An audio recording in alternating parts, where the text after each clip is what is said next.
네, 반갑습니다.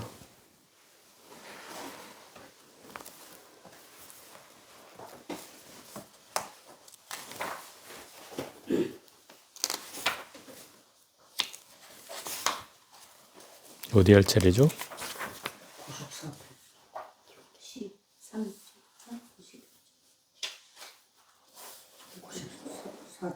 94쪽?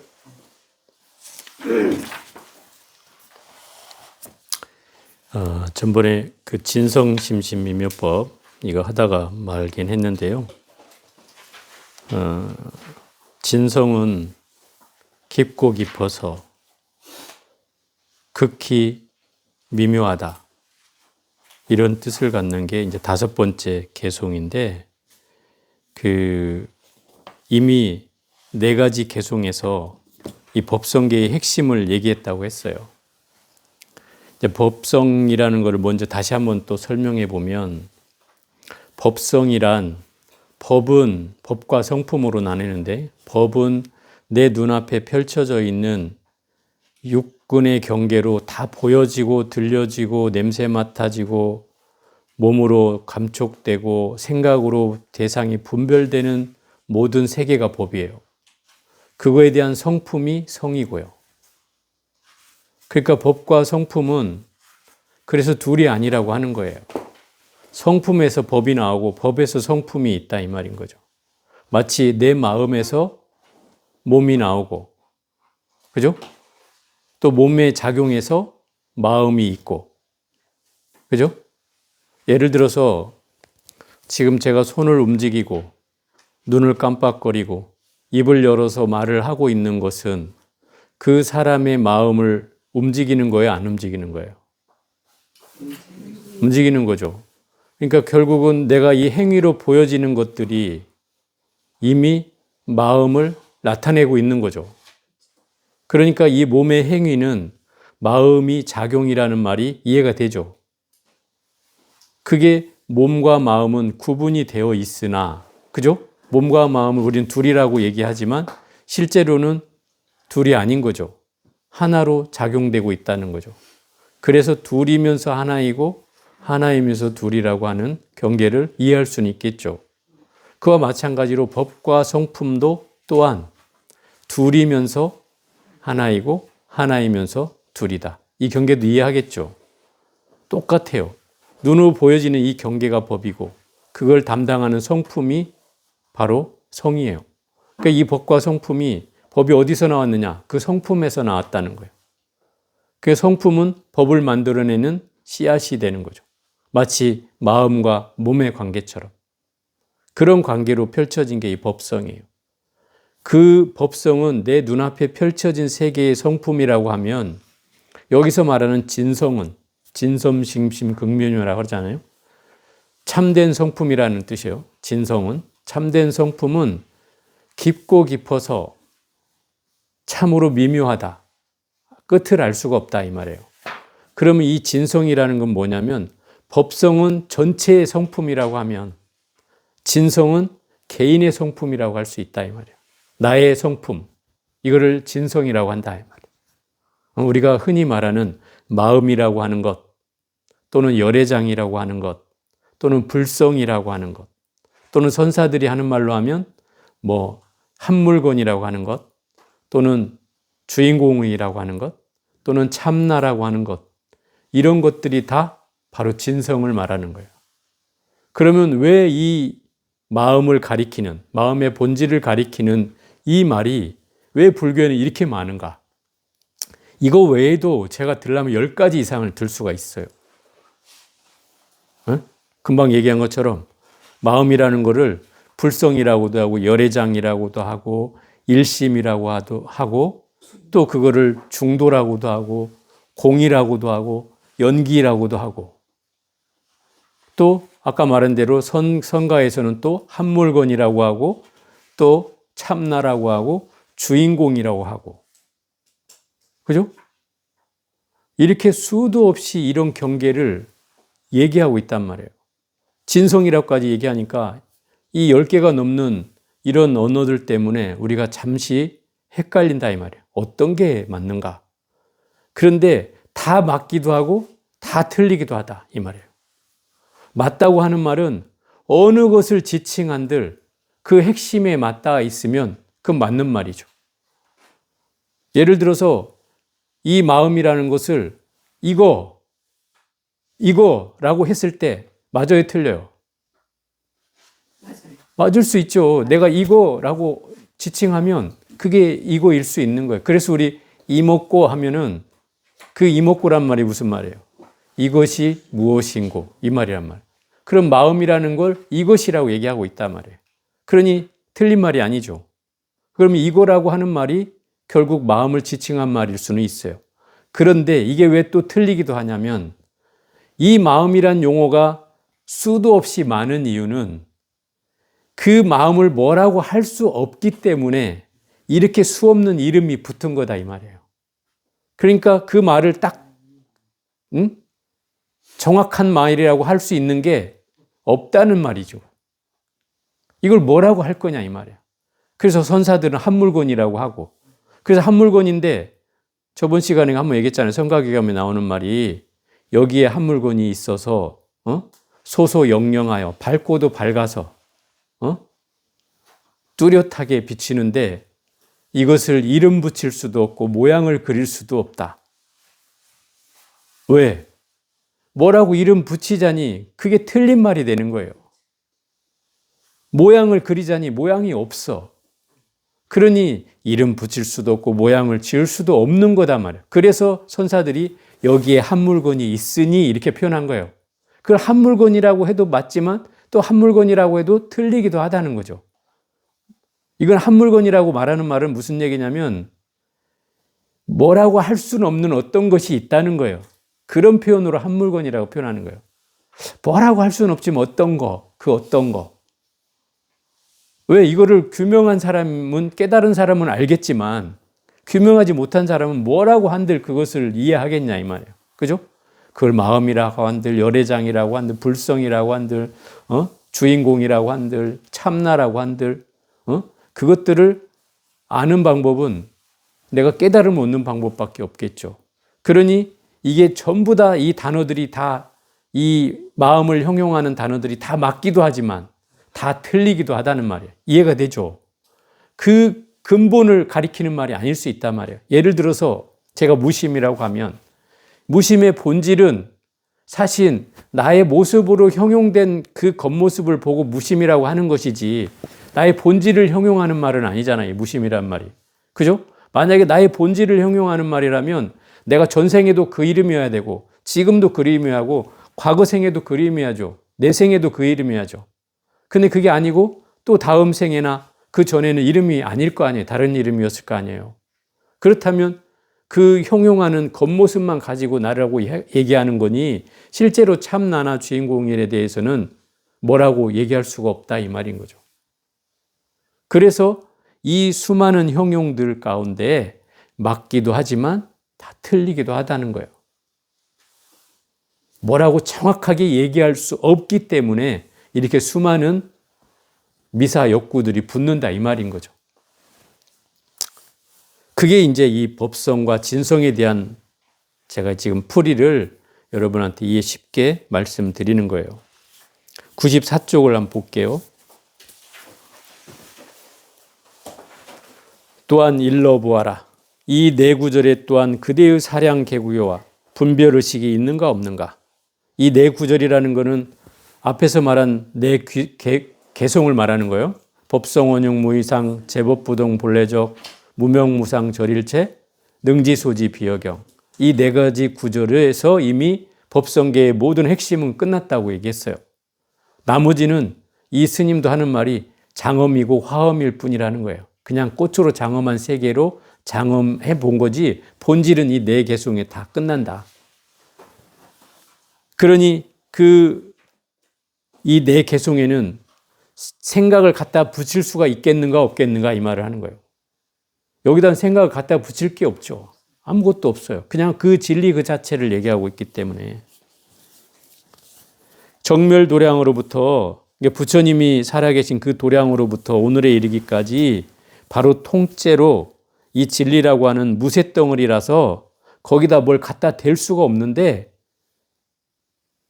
이 의상 스님이 그대의 주둥이를 댈 곳이 없는데 그냥 뭔가를 말을 붙여놨다 이 말인 거죠. 댈 수 없는 곳에다 대놨다. 왜? 자비한 까닭으로 중생에게 뭔가를 알려주고 싶어하는 그 마음으로 뭔가 시설을 해놨다 이 말이야.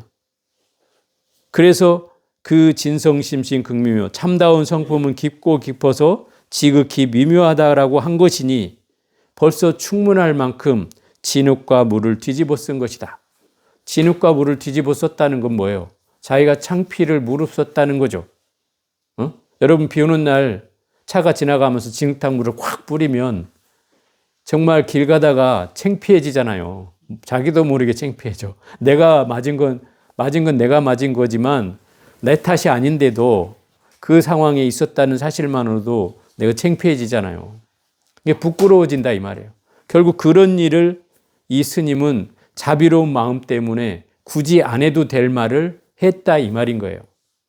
그런데 설잠 스님은 또 뭐라고 하냐면 그럼에도 불구하고 자기도 오늘 이 주각을 달았다 이 말이에요. 주각이라는 건 조그맣게 각주를 다른 걸 말하는 거예요. 각주. 각주는 밑에다가 우리가 뭐 이 뜻은 무슨 뜻이고 하는 그런 걸 달듯이 이 스님이 해설을 붙였잖아요. 지금 유상 스님의 말씀에 해설을 붙인 걸 자기가 각주로 표현하고 있단 말이에요. 이게 조그맣게 내가 갖다 덧붙인 이 말도 사실은 뭐다? 허물이다 이 말인 거죠. 이게 겸손한 표현이죠. 당신이 이렇게 선사로서 뭔가 이 말씀을 전하고 있지만 그 속에는 자기의 겸손함도 있고 또 그거를 또 어쨌든 후학들에게 제대로 된 깨우침을 주기 위해서 이런 가르침을 펴고는 있지만 그 자비한 마음뿐이지만 결국 이것은 의상 스님의 허물이고 자기의 허물이다. 왜? 진리라는 건 말을 하는 순간 진리가 아닌 것이 될 확률이 많다 이 말이에요. 예를 들어서 우리가 그런 표현을 쓴단 말이에요. 사과를 먹어보지 못한 사람에게 사과를 설명하는 것과 같다 이 말이죠. 사과를 먹어보지 못한 사람은 이 사과를 보여주고 야, 이 색깔은 처음엔 파랗다가 나중엔 빨개지고 익으면 빨개지고 맛은 시기도 하고 달기도 하고 뭐 이렇다고 막 설명을 하지만 내가 한번 배워서 먹어본 맛하고는 비교를 할 수가 없죠. 그죠? 그러니 그 말로 설명하는 게 얼마나 한계가 있게 되겠어요. 그러니 이 사과라는 만약에 진리를 말로서 설명하는 것은 마치 이게 사과 맛을 제대로 표현하지 못하는 또 오해를 불러일으킬 수 있는 그런 상황이 되겠죠. 그래서 이 진리를 설명하는 순간 이런 누를 범할 수 있다는 거예요. 그래서 이 허물이 적지 않다라고도 얘기하고 있는 거죠. 자, 96쪽. 앞에서 말한 법성이란 정과 예를 융화하고 진과 속을 통하여 이른바 취할 수도 없고 버릴 수도 없다 함이니 만약 일체를 제한다면 법계의 지혜를 온전히 얻지 못하고 만약 하나 일이라도 덧붙이면 청정법계라는 이름을 얻지 못할 것이다. 법성이란 제가 설명 아까도 했잖아요. 내 앞에 펼쳐진 세계가 법이고 그것의 성품이 성이다 이 말이에요. 그걸 합해서 법성이라고 한다. 그럼 모든 존재하는 현상계의 속성, 그게 법성이죠. 그런 법성은 정과 예가 서로 융화한다. 정과 예라는 게 뭐예요? 정은 청정하다는 뜻이고 예는 더럽다는 뜻이다. 청정함과 더러움이 서로 융화한다는 말은 걸림이 없어진다 이 말이에요. 하나가 된다 이 말. 응? 서로 섞여서 하나가 된다. 이 말은 무슨 얘기냐면 한번 이렇게 얘기를 해볼게요. 청정함이란 청정함이란 더러움에서 나옵니다. 청정함은 더러움에서 나온다 이 말이에요. 왜 더러움에서 나와요? 쉽게 예를 들면 우리 이 법당이 더러워져 있어요. 그럼 더러워져 있어서 제가 막 청소를 한단 말이에요. 그러면 일순간 나는 청정함을 얻었어요. 그죠? 왜 청정함을 얻었어요? 더럽기 때문에 청정함을 얻는 거잖아요. 더럽지 않다면 청정하고 맑게 할 거 없잖아요. 그런데 또 어떤 사람이 와서 왜 이리 더럽지? 이러면서 또 청소를 한단 말이에요. 그러니까 나는 이미 청정하다고 여긴 것을 어떤 사람은 또 더럽다고 여기고 그걸 또 청소했다 이 말이에요. 그럼 어떻게 돼요? 내가 생각한 청정함과 그 사람이 생각한 청정함이 다르겠죠. 그죠? 기준이 다르다 이 말이에요. 그럼 청정함과 더러움이란 사람에 따라서 어쩌다는 거예요? 다를 수 있다는 거죠. 다를 수 있어요. 저는 지금도 깨끗하다 여기는데 어떤 사람은 너무 불편하다, 지저분하다고 여긴다. 그래서 또 정리를 하는 사람이 있다 이 말이에요. 그러니 이 청정함이란 더러움이 없다면 청정함이란 말을 꺼낼 필요도 없는 거예요. 그러니까 더러움이 있기 때문에 깨끗함이 필요한 것이죠. 그러니까 이 얘기는 더러움 속에서 이미 깨끗함을 잉태하고 있는 것이다 이 말이에요. 그죠? 더러움이 있기 때문에 그걸 정소하고 싶은 마음이 생겨나고 그래서 깨끗하게 하는 거잖아요. 더러움이 없다면 청정함도 없죠. 그러니 이 더러움은 청정함을 만들어내는 씨앗이 된다 이 말이에요. 마치 제가 저번 시간에도 예를 들었지만 번뇌 즉 보리라고 하는 것은 그죠? 번뇌가 있기 때문에 깨달음을 구하려고 하는 것이다 이 말이라고 했죠. 그러니까 이 번뇌는 깨달음을 만들어내는 씨앗이요. 그래서 번뇌와 보리가 같다고 하는 거예요. 번뇌가 있기 때문에 우리는 깨달음을 구하는 것이다. 또 중생이 곧 부처라고 하는 말도 중생이라는 곳에서 부처가 나오기 때문에 그런 것이고 중생이 곧 부처의 씨앗이다 이 말이에요. 부처를 만들어내는 씨앗이요. 그죠? 그래서 중생과 부처가 그 속성으로 둘이 아니라고 하는 거다 이 말이에요. 그 마찬가지로 여기서 말하는 더러움과 깨끗함이라는 것도 서로 한 본질에서 나온다는 거예요. 청정함과 더러움이 한 본질에서 나온다는 거예요. 그거를 잘 이해해야 돼요. 제가 여러분한테 예전에 이렇게 비유를 드렸잖아요. 좋아하고 싫어하는 것, 한 뿌리다. 원수와 친한 친구가 한 뿌리에서 나온다. 그 얘기를 제가 여러 번 했잖아요. 예전에. 그 이유가 뭐겠어요? 결국 원수는 친구에서 일어나는 거예요. 친하지 않으면 원수가 될 리가 없잖아요. 친한 사람이 원수가 되는 거거든요. 그런데 어떤 사람은 그럼 저는 친한 적이 없는데 저를 미워하는 사람이 있어요. 이렇게 얘기할 수 있잖아요. 그런데 이거는 시간은 달리할 뿐이지 설사 이 생이 아니었더라도 과거 생의 친구였을 수는 있겠죠. 그 사람이 나타나자마자 나를 미워해. 보기만 해도 미워해. 그럼 그 인과관계를 우리가 몰라서 그이지 과거에는 분명히 그랬을 때가 있었다는 거죠. 그러니까 결국 이 친구와 원수는 그래서 한 뿌리라고 하는 거예요. 좋고 싫음도 한 뿌리에서 나온다는 거죠.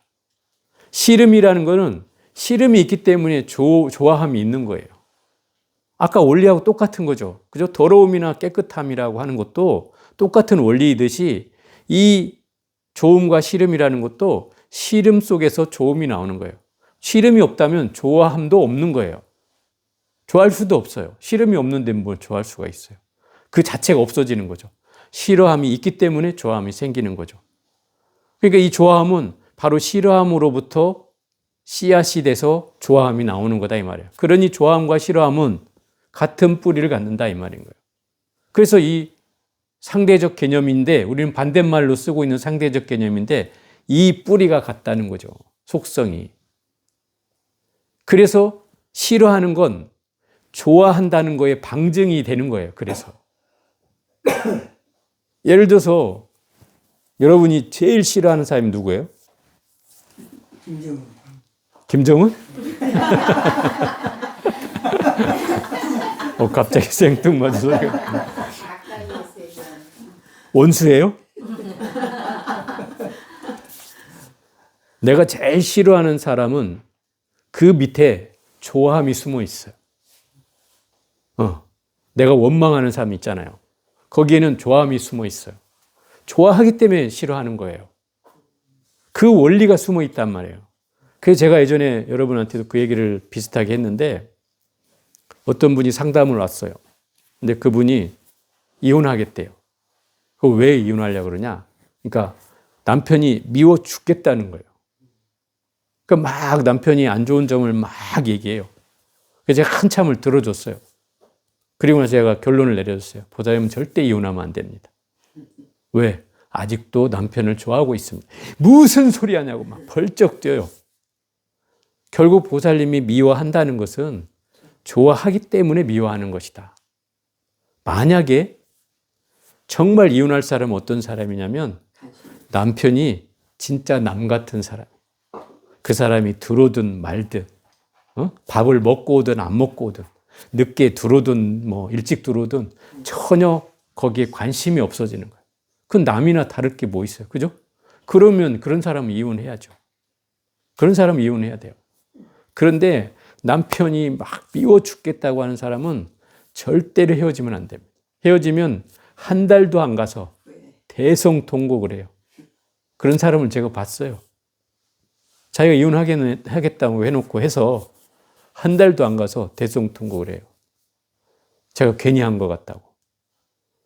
또 어떤 사람들은 이제 그런 경계를 얻는 거예요.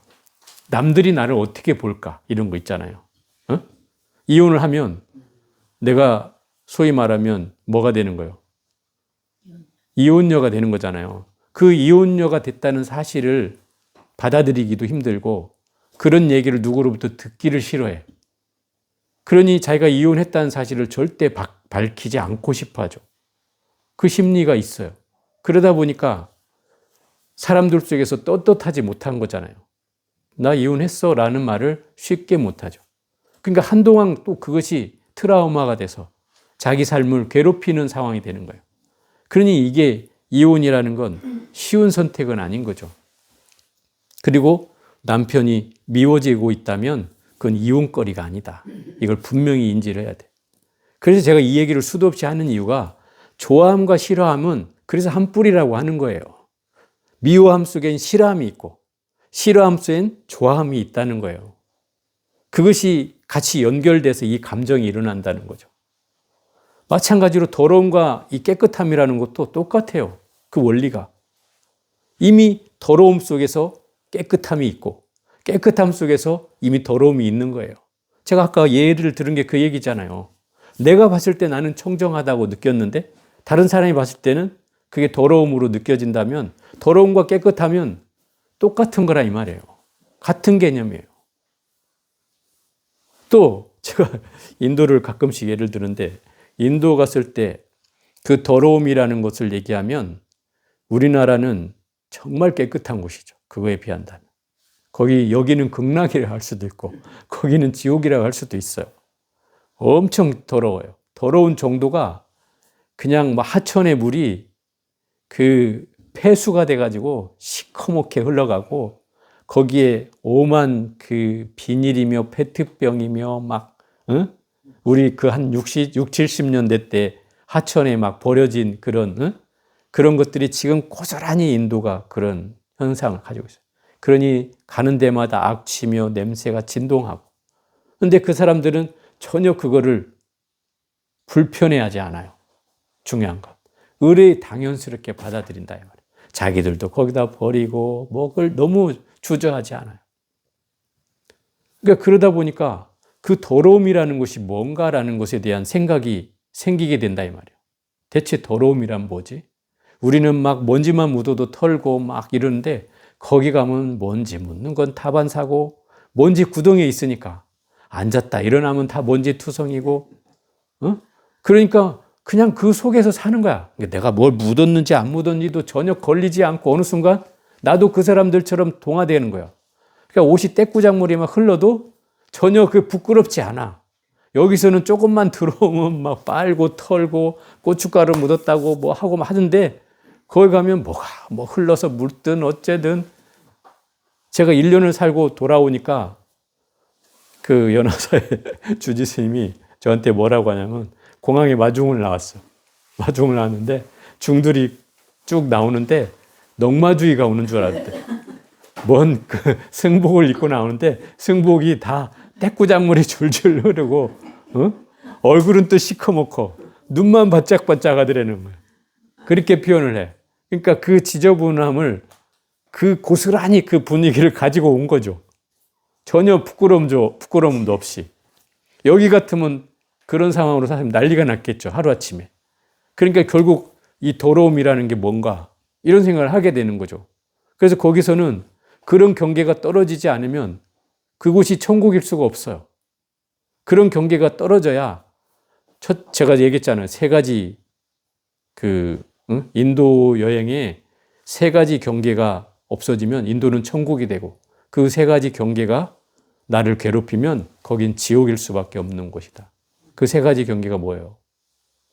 더러움, 첫째, 두 번째, 소음, 세 번째, 사람에 시달리는 거. 이 세 가지 경계만 넘으면 인도는 천국이에요. 그런데 이 세 가지 경계에 걸리면 인도는 진짜 지옥이에요. 그래서 인도를 갔다 온 사람들이 다 이 두 가지로 평가해. 어떤 사람은 정말 극락이라고 하는 사람이 있고 어떤 사람은 다시는 가고 싶지 않은 지옥이라고 얘기하는 사람도 있다. 그렇게 나눠지는 이유가 바로 이 세 가지 경계 때문에 그런 거예요. 결국 더러움과 깨끗함이란 결국 한 뿌리에서 나온다는 거고 이게 둘이 아니라는 거죠. 그리고 진과 속. 진과 속이라는 건 어떤 뜻이냐면 진은 진리의 세계, 초월된 세계. 속은 세속의 세계, 일반적인 세계. 그럼 진리의 세계와 일반적인 세계는 서로 통한다, 안 통한다? 통한다. 왜? 진리의 세계는 바로 그 속에서 나온다 이 말이에요. 세속에서 나온다. 그래서 이 진리의 세계나 세속의 세계가 둘이 아닌 것이다 이 말이에요. 마치 중생의 세계가 부처의 세계를 만들듯이 그래서 중생과 부처가 둘이 아니라고 하듯이 바로 세속이나 진리의 세계도 또한 둘이 아니다.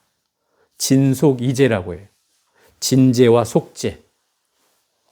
이렇게 표현하는 거예요. 진속이란 말은 그게 두 가지 진리라는 건데 진은 초월의 세계고 속은 세속의 진리를 말한다. 초월적 진리와 세속의 진리가 둘이 아니다. 다 한 대로 통하는 이유가 그 세속의 진리에서 이 진제의 세계가 진짜 진리의 세계가 존재하기 때문에 그 세계도 둘이 아닌 경우다. 그 결국 법성이란 이런 경계가 둘이 아니라는 세계로 본래 그 자체를 본래 그대로를 얘기하고 있는 거다 말이에요. 법성 그 자체 그것이 진리다 이 말이에요. 이걸 설명하고 있는 거예요. 그러니 일체를 제한다면 일체 내 앞에 펼쳐진 세계를 만약에 제한다면 거기에는 온전히 법계의 지혜를 얻는다고 할 수가 없고 이미 세상을 지혜해버리면 지혜도 나올 수가 없는 것이잖아요. 만약에 거기다 하나를 덧붙인다면 그러면 그거는 이미 군더더기일 뿐이지 청정한 세계라고 할 수가 없다. 그러니까 붙이지도 말고 빼지도 마라 이 말인 거예요. 그냥 그대로가 뭐다? 진리다 이 말이에요. 본래 그대로가. 법성은 그걸 설명하고 있는 것이다. 그래서 진성심심 극미묘라고 하잖아요. 참다운 성품은 깊고 깊어서 지극히 미묘하다. 헤아릴 수가 없다 이 말이에요. 생각으로 분별로 헤아릴 수가 없는 세계다.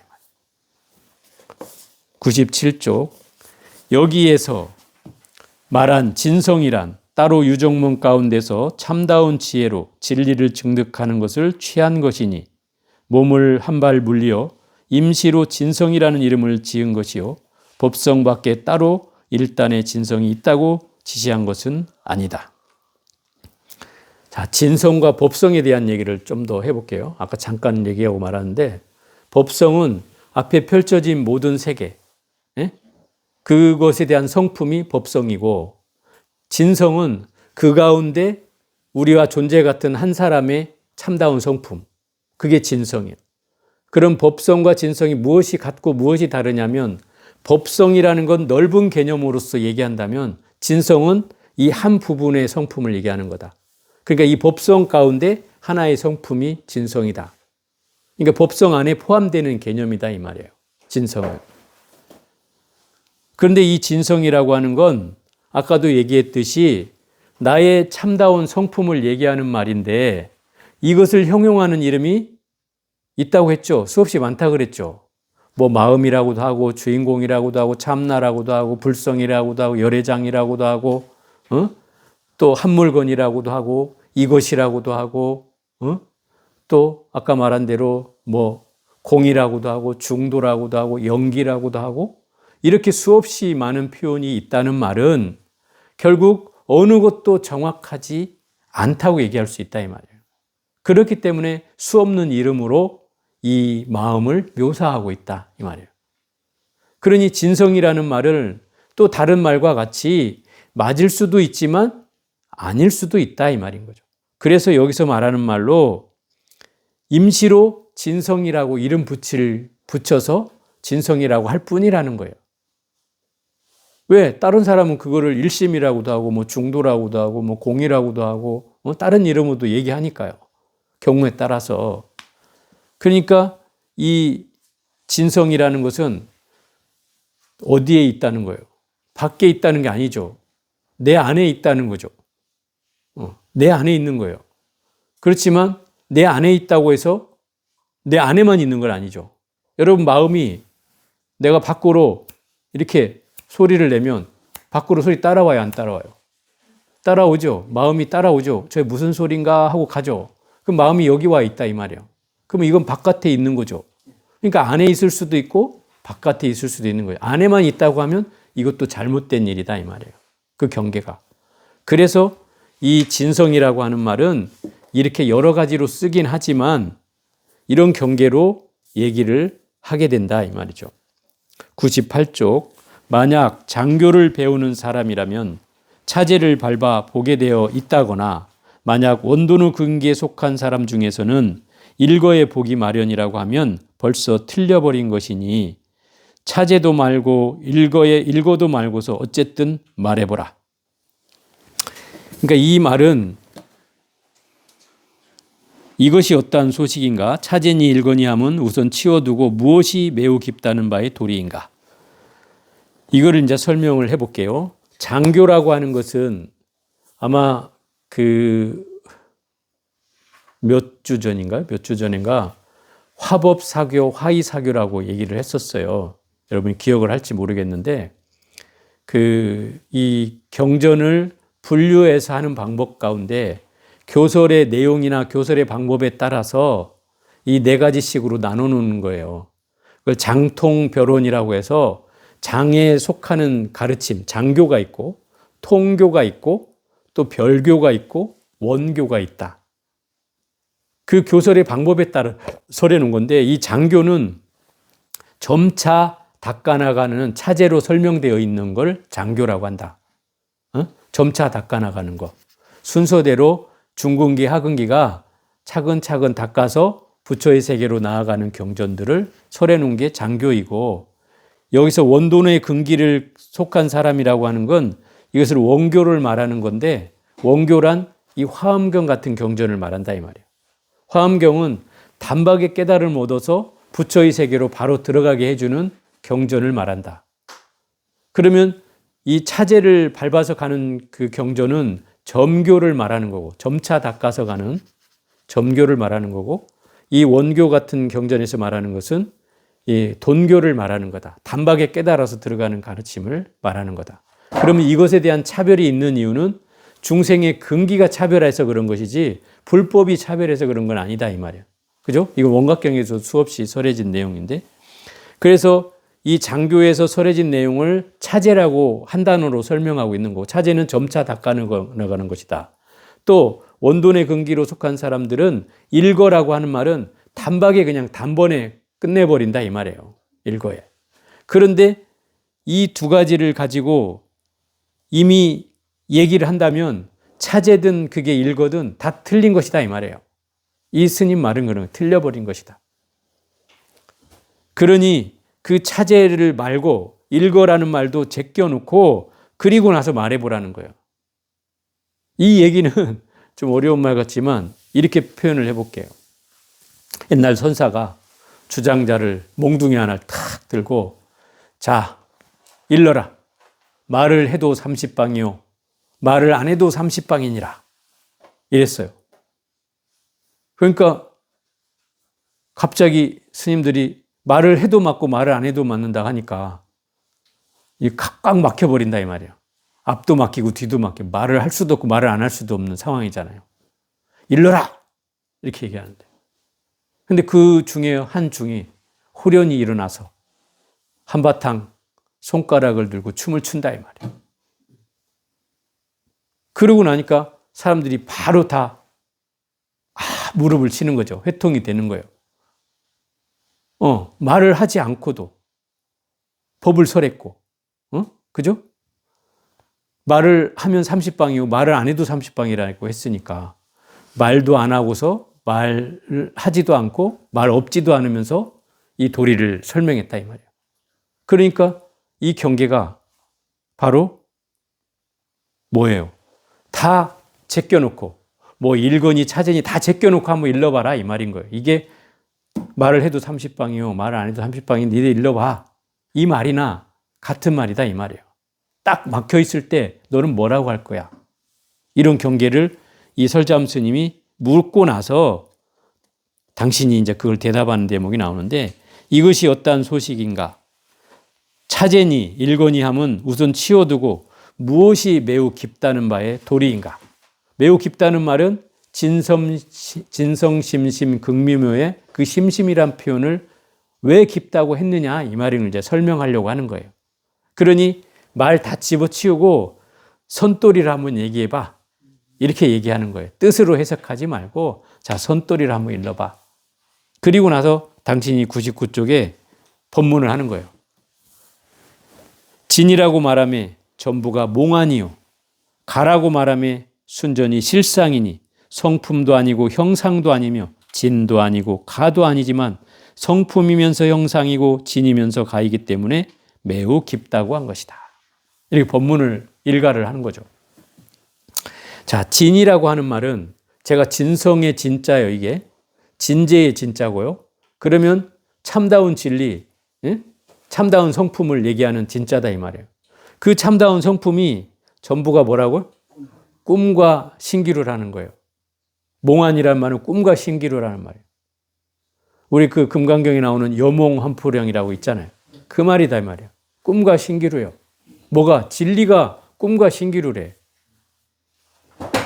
이게 이제 역설법이다 이 말이에요. 또 여기에 뭐라고 하냐면 가라고 하는 건 가라는 건 뭐예요? 임시로 가짜란 말이에요.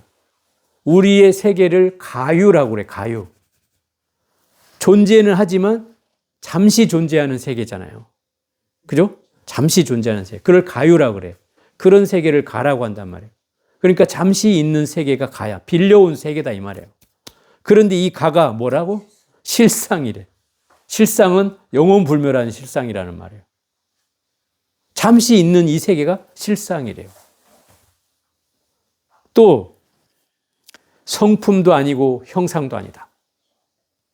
이 사람이 말하는 진리라고 하는 것, 깨달음이라고 하는 것은 성품도 아니고 형상도 아니다. 그런데 또 성품이면서 형상이고 진도 아니고 가도 아니며 또 진이면서 가이기도 하다.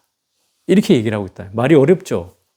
그런데 이 말은 좀 제가 이해를 도와볼게요. 이 참다운 성품이라고 하는 말은 이름을 붙였을 뿐이잖아요. 진성이라고 아까 제가 그냥 이름을 붙였다고 했잖아요. 이미 앞에서. 왜 어떤 이름도 붙일 수 있는데 그것을 비슷한 이름을 찾아서 진성이라고 하는 것이다 이 말이에요. 그러니 실제 모습은 진성이 아닐 수도 있다고 그랬죠. 그러니까 그 진성이라는 건 그냥 그 상황에 맞는 언어를 썼을 뿐인 거예요. 그리고 이 말이라는 건 아까 제가 얘기했듯이 사과 맛을 설명하는 순간 이 사과를 잃어버리는 수가 생기죠. 말로서는 설명이 안 되는 부분이 있잖아요. 한번 딱 베어 먹어보면 알 것을 굳이 말로서 설명하는 순간 잃어버리는 게 생긴다 이 말이에요. 왜? 사람은 그 말로서 상상을 하게 되잖아요.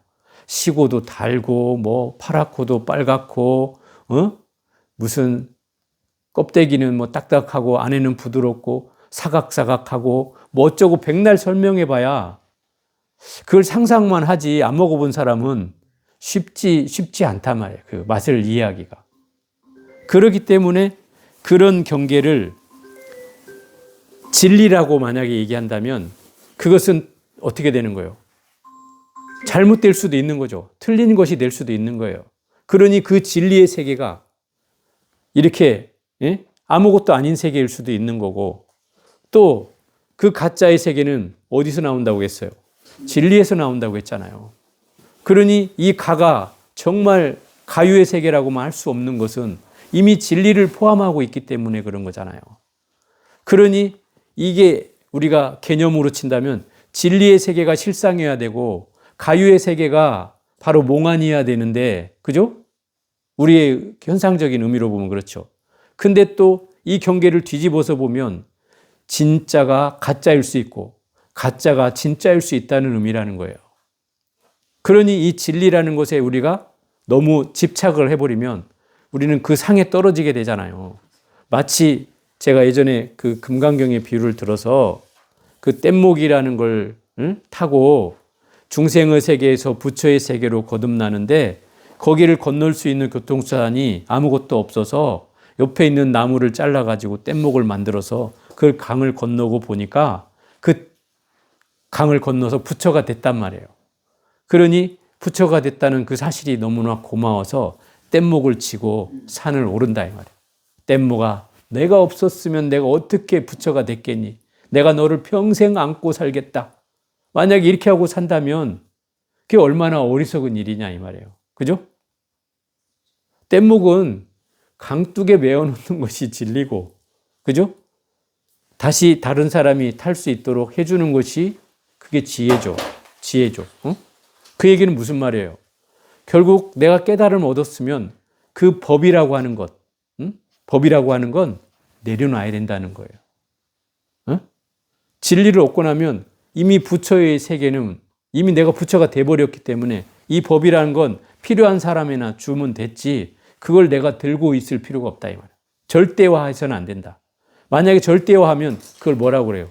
그게 법상이 되는 거예요. 법상이죠. 금강에서 말하는 법상이다 말이에요. 그렇게 돼버리면 그 경계에서 헤어나질 못하는 거죠. 그러니까 진리의 세계가 영원불멸한 진리의 세계가 아니라는 거죠. 그 말일 뿐일 수도 있고 그게 또 그래서 이 몽환을 꿈과 신기루를 내포한 말일 수 있다는 말이에요. 그 속에서 이 진리가 나오니까. 그죠? 그 꿈 속에서 진리가 나온단 말이에요.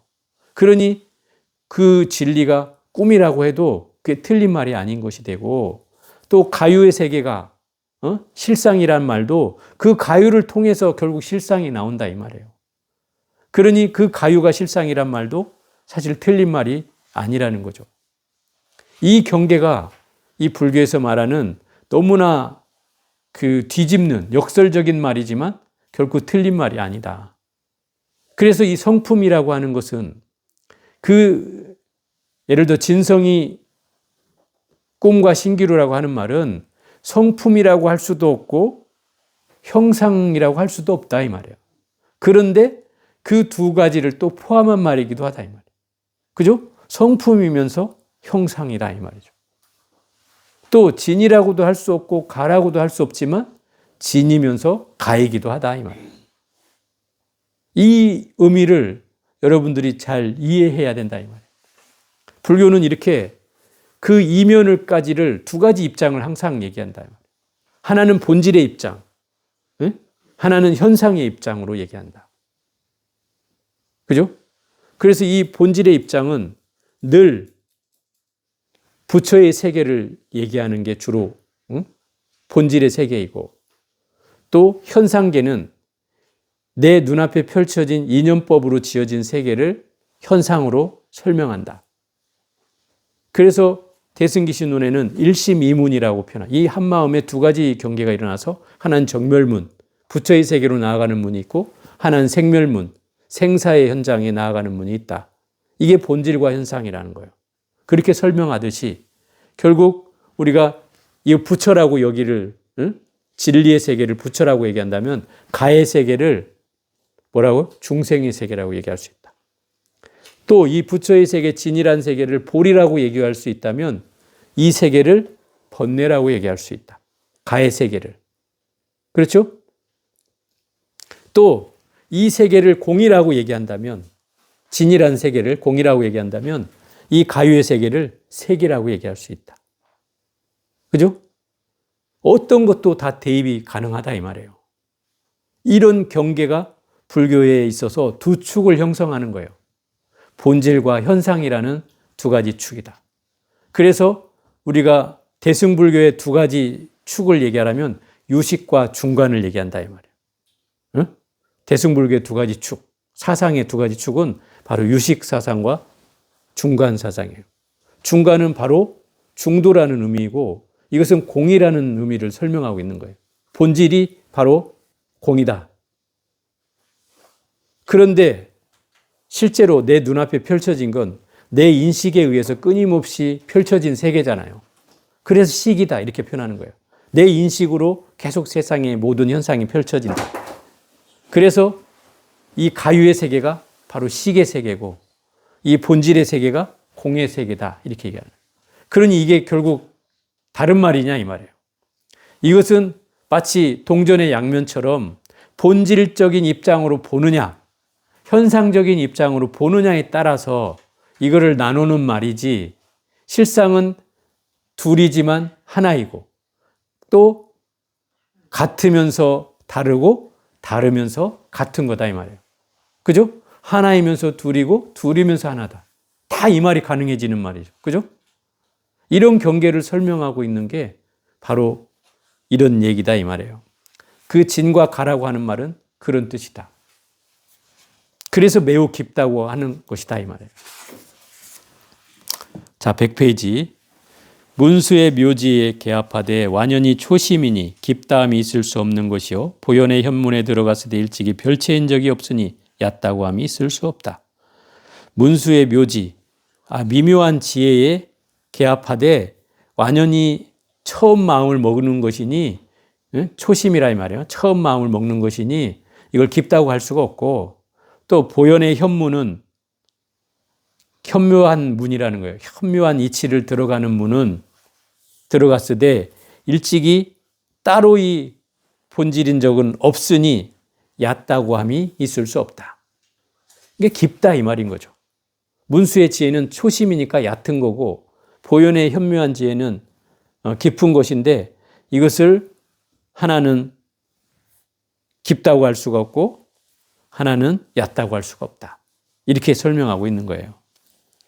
101쪽 묘유는 이것을 얻되 있지 아니한 까닭에 진이라는 것이 있을 수 없으며 진공은 이것을 얻되 공하지 아니한 까닭에 가라고 함도 있을 수 없는 것이다. 이치가 이름과 언어를 여인다 함은 지혜가 닦아 증득함을 떠나 있음을 말하는 것이기 때문에 지극히 미묘하다고 한 것이다. 도대체 알기나 하는가? 열애가 단멸을 이룬다고 하지 마라. 한 소리가 또한 한 소리를 잇대어 오도다. 이 말이 너무 어려운 말이야. 오늘은 이제 마지막으로 진공묘유에 대해서 설명을 하고 끝낼게요. 진공이란 텅 빈 세계를 우린 진공이라고 얘기해요. 우리 진공 상태 이러면은 아무것도 없는 상태죠. 그렇지만 뭐로 가득 차 있어요? 공기로 가득 차 있어요. 이걸 진공의 세계라고 해요. 또 묘유는 이 세상에 보여지는 현상계 존재하는 그대로 진리라는 거예요. 미묘한 존재한다. 미묘하게 존재한다. 그래서 이 현상계를 제일 긍정하는 말이에요. 이 현상계를 부정하는 말이 진공이고요. 그런데 이 둘의 단어가 틀린 게 아니다 이 말이에요. 긍정하는 쪽으로 보면 묘유이고 부정하는 쪽으로 보면 진공이라고 하는 말일 뿐이다 이 말이에요. 본질적으로 접근하면 진공이고 현상적으로 접근하면 묘유다 이 말이에요. 이해가 되죠? 아까 진과 가라고 했을 때 이 진공은 진이고 묘유는 가다 이 말이에요. 이렇게 표현할 수 있는 거죠.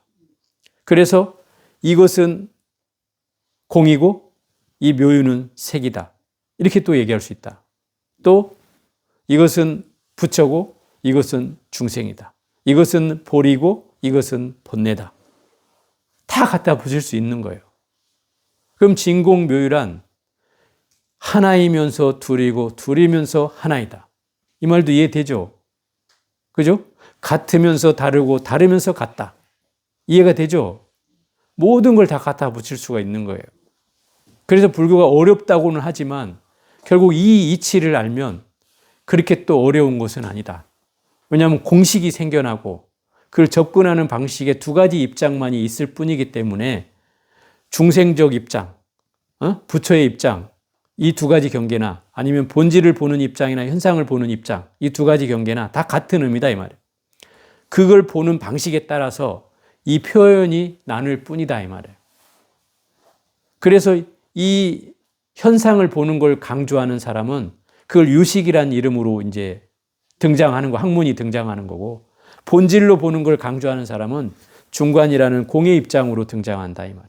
그래서 금강경이라든지 반야신경이라든지 이런 계통의 경전이 나온 거고, 이 유식에 관련된 경전, 뭐 성유식론이라든지 기신론이라든지 이런 것들은 주로 이 식에 관련된 경전으로 등장한다.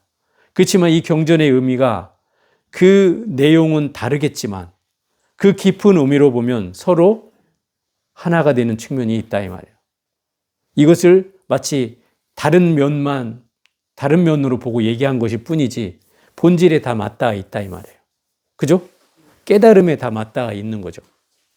이 경계가 다. 이런 것들이 바로 진공묘유예요. 그러니까 진공묘유라는 말은 제가 이제 봉암사에 옛날에 살 때 보면 거기 큰 법당에 이제 들어가면 한쪽 문은 진공문, 또 한쪽 문은 묘유문 이렇게 돼 있단 말이에요. 그러면 그 말이 내포하는 말이 진공묘유가 둘이기도 문은 두 개지만 둘이 아닌 세계를 얘기하고 있는 거다 이 말이에요. 왜? 진공이면서 묘유이고 묘유이면서 진공이기 때문에 그죠? 그 세계가 다른 게 아니다 이 말이죠. 우리가 뜻으로 보면 엄청 다르게 얘기할 수는 있지만 그러나 그것은 동전의 양면을 보는 것처럼 한쪽으로 보면 진공이고 한쪽으로 보면 묘유일 뿐인 거예요. 그러니 이 진공과 묘유는 불교의 진리를 가장 정확하게 나타낸 두 가지 표현이다 이 말이에요. 이것이 이해되면 다른 어떤 이해도 가능하다. 진과 가라는 입장도 가능해지고 아까 뭐 일심이문이라고 하는 정멸문과 생멸문도 가능해지고 또 번뇌와 보리도 가능해지고 중생과 부처도 가능해지고 뭐 어떤 경계든지 다 가능해진다. 그래서 이 불교라고 하는 것을 이해하는 데 있어서 이 법성계에 나와 있는 설명들이 여러분들의 안목을 굉장히 크게 틔워주는 측면이 있다 이 말이에요. 그래서 지금까지 좀 사설이 길었지만은 이 내용을 통해서 지극히 미묘하다고 하다는 말은 바로 진공이면서 묘유이고 묘유이면서 진공이기 때문에 지극히 미묘하다라고 하는 거다 이 말이에요. 그죠? 어느 한 가지 의미에 전착되지 않고 두 가지를 다 포함하면서 하나이고 하나이면서 둘이고 둘이면서 하나인 경계이기 때문에 이걸 지극히 미묘하다고 하는 거다. 그러면 진성, 심신, 극미묘를 지금 다 설명하고 있는 대목이다 이 말이에요. 이해가 되죠?